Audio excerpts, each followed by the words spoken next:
Hey everybody, Dr. Jaime here, and you are about to listen to the Dr. Jaime Show audio experience. I hope you enjoy the tips and advice in this segment.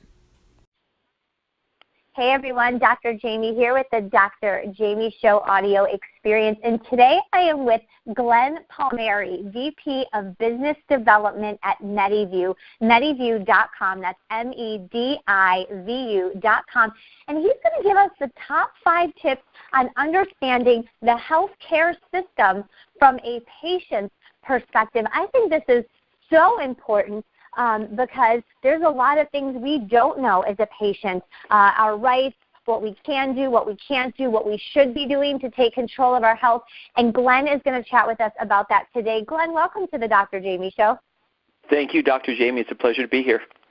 Yeah, excellent. So before you give us the top 5 tips on understanding the healthcare system from our perspective, the patient's perspective, why should we care? That's a great question. I think that often as patients, we don't really understand how the system works, and I think understanding that system and how the pieces fit together help us better understand how we fit there. So when we talk about the healthcare system, we're really talking about 3 key players. We're talking about the patient, we're talking about the provider, the one who provides the service that the patient requires, and then the payer, often known as the insurance company. So each one of those players have different objectives and goals in this equation. So if we think about the patient first, what is the patient looking for? They're looking to get services for what that is ailing them, and they're looking to do this to get the highest amount of quality with the lowest cost to them. Mm-hmm. So the patient goes to a provider to get these services. And the provider basically has to understand what's going on and then recommend to the patient the best treatment protocol that they can, but they have limitations which are set by the payers. So the payers really control the whole system because those are the ones that we have paid money to with our insurance to make sure we get the best services possible, and they work out contracts with providers to make sure that they fall within the rules and regulations that both the payer has set forth as well as the government. Okay, so, all right, so now we know why it's important. We know the key players, and yeah, insurance companies can run us ragged. I mean, they just can give us such a headache, a run for our money. I mean, we're paying them. I feel like we employ them, but at times it just, it's very, very stressful, especially when you are sick. So I guess then the question is, what can we do to sort of take more control over this situation and understand more from our perspective? What are your top tips? Sure. Great question. So first thing is we all want to be as healthy as possible and live the richest life we can. But there are some things that are just against us that we can't control. And the first one is our genetics give us sometimes predisposed conditions that we're just not going to be able to beat, but we try to manage those as best as possible. And that's, if your family has a history of a heart condition or susceptible to kidney or liver diseases. And that's usually the reason why a clinician, the first time you see them, asks you about your family history, because they're trying to understand, are we fighting something bigger than something that was acquired recently? But yeah, that's really important when we try to understand the whole perspective. But, I personally am guilty of this staying healthy. One of the biggest things that I had to adjust in my life is getting the proper rest and eliminating stress. I'm sure we've all heard recently that stress is the catalyst to cancer. And when we get sick, there's really no better medicine than sleeping, even for the common cold. The medications we get are just to try to address the symptoms, but you need rest. Another key part in that staying healthy is the diet. It's convenience versus long-term consequences, and you see it every day. We see the signs or the commercials on TV about getting the 3-2-1 meal at Burger King or the $5 meal at McDonald's, and you know what? That's very easy to do, but if you really take the time to shop and shop smart, you can create meals that will avoid that economic challenge we all have. But we have to think about, is it worth spending an extra 20 minutes to prepare our dinner at home and get 10 more years of healthy life?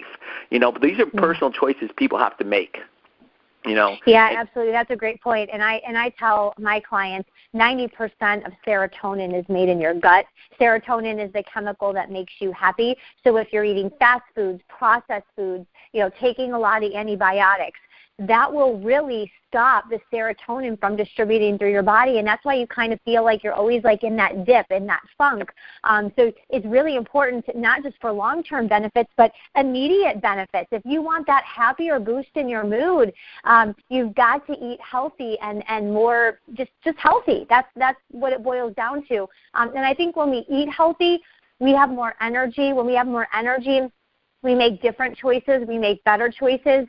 If I wake up and start my day with a hash brown and Coca-Cola and a burger, I'm going to be a much different person throughout the day than if I woke up and went for a run and had a smoothie. I'm going to make different choices that day and feel different within my own skin.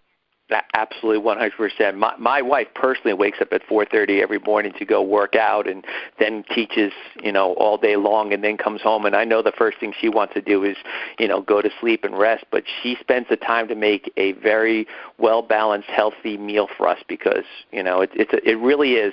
Is it time or is it cost is the factor? And she's chosen to give up the time so that we can live healthy. So, and then I love that. And then the final point on staying healthy is really exercise. And I personally belong to a gym, but you really don't even need to go to a gym. Just walking is just so important. Getting their circulation going, getting outside, getting those endorphins going is so important. And then I travel a lot for my job, and I don't always have access to health rooms or gyms, but I still walk because walking is one of the best natural exercises we can do besides swimming. Swimming because there's not a lot of stress on your joints. And as we get older, we're really worry about the stress there. So number one is staying healthy and living a healthy lifestyle. Number two is you have to advocate for yourself. And this is really, really important, is that when that doctor gives you that treatment plan or gives you that medication, you've got to ask, why am I doing this? Why is this important? How is this going to help me? And I love reference material. I love going to Dr. Google. But that's not the Bible when it comes to what is the best treatment plan. What's the purpose of Google or WebMD or these other health sites is to help educate you, because you as a patient, you are the boss. So you have to understand your options. You have to understand what those options, the consequences and benefits of them are. But no one is going to advocate for you better than yourself. And if you're a person who is elderly, it is our job as family members or children to advocate for those who can't make those decisions. But you've got to have a voice in that healthcare system decision.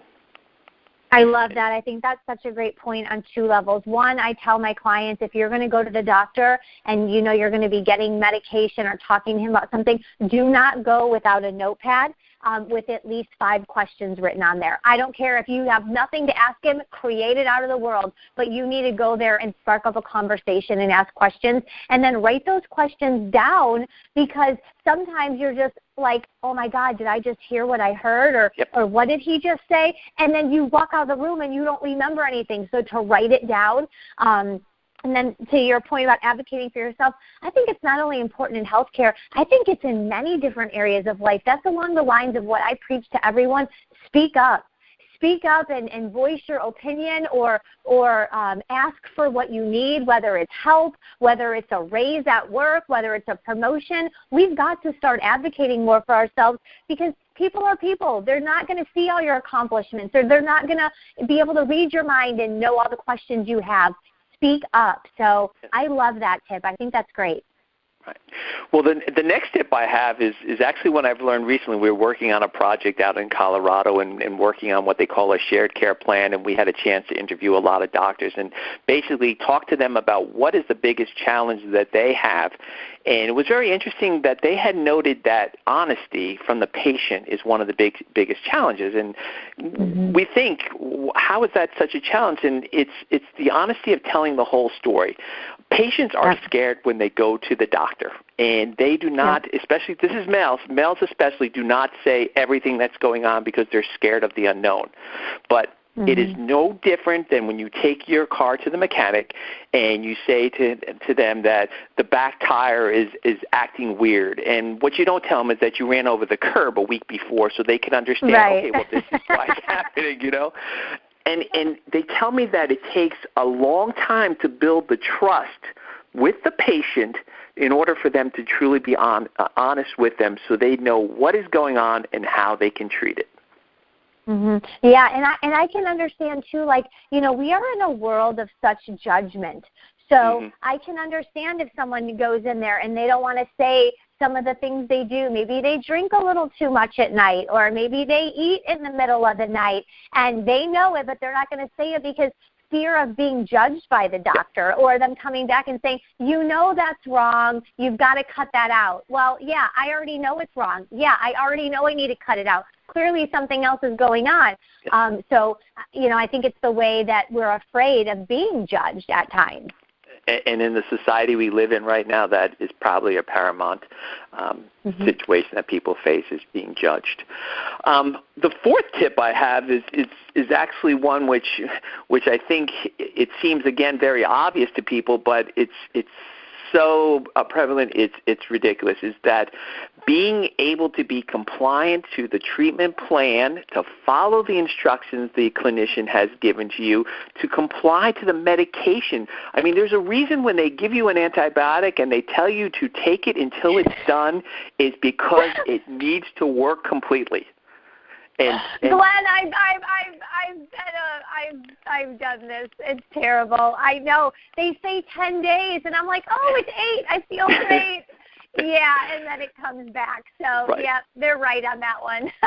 and especially when you think, oh, I'll only take 8, so the next time I get sick, I'll have 2 days to get a head start. I mean, I'm guilty of that myself, too. But, you know, following instructions, if you don't follow them, it's counterintuitive and counterproductive for what they're trying to accomplish. And there's advocacy groups out there that can help you walk through these things. You know, one that I think of that's a very popular one is Patients Like Me. You know, people who are facing, you know, maybe more severe conditions like a chronic condition can go to these type of websites out there where they can find individuals who are facing the same situations they are, and just educate themselves better, realizing they're not alone, and what they're facing with or dealing with is something that others are, and understanding that by following this treatment is important. So I think that compliance is very important and something that we often miss. Okay, absolutely. So, listeners, if you're on an antibiotic right now and the doctor's told you you've got to take it for 10 days, unfortunately, Glenn is telling us we've got to take it for the full 10 days. Okay. All right, and what is the last tip you have for us today? It's actually something, there was a recent study done that talks about patient activation and engagement. And what's really interesting about this, it really encompasses everything that all the tips I've given you so far. And the tools are out there for the patient. There's these patient portals out there.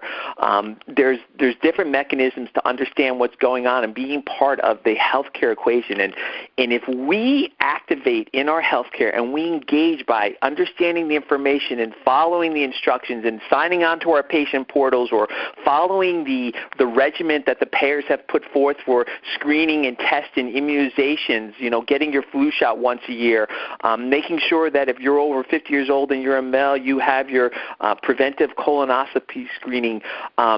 There is a 22% lower health care cost and better overall results for those patients that follow that. So that means 1 in every 5 patients who are able to activate and engage will have lower health care costs in the end and be healthier. So be a part of that equation. Be a part of the solution, not a part of the problem. And that is why it's so important. I love it. Thank you, Glenn, for sharing these tips with us and being on the Dr. Jaime Show. I know that I'm definitely going to keep in mind some of these tips and share them with my clients as well. Glenn, where can we find out everything that we need to know about you? Where can we go? www.medivu.com. Excellent. Thanks again, Glenn. Everyone, you are listening to the Dr. Jaime Show. Do me a favor, go to iTunes, Google Play, YouTube, and subscribe to the Dr. Jaime Show. Write a review, 5 stars, please, and comment below with your biggest takeaway from this particular episode. Have a great day. Thank you so much for listening to the Dr. Jaime Show audio experience. I really hope that you enjoyed the tips and advice given on today's segment. Do me a favor and go to iTunes and my YouTube, and please subscribe to that channel. Every subscribe, every like, every follow helps the Dr. Jaime Show grow so that we can bring you the best guest and the best content possible. And of course, as always, if you have any feedback, feel free to leave that as well. Talk to you soon.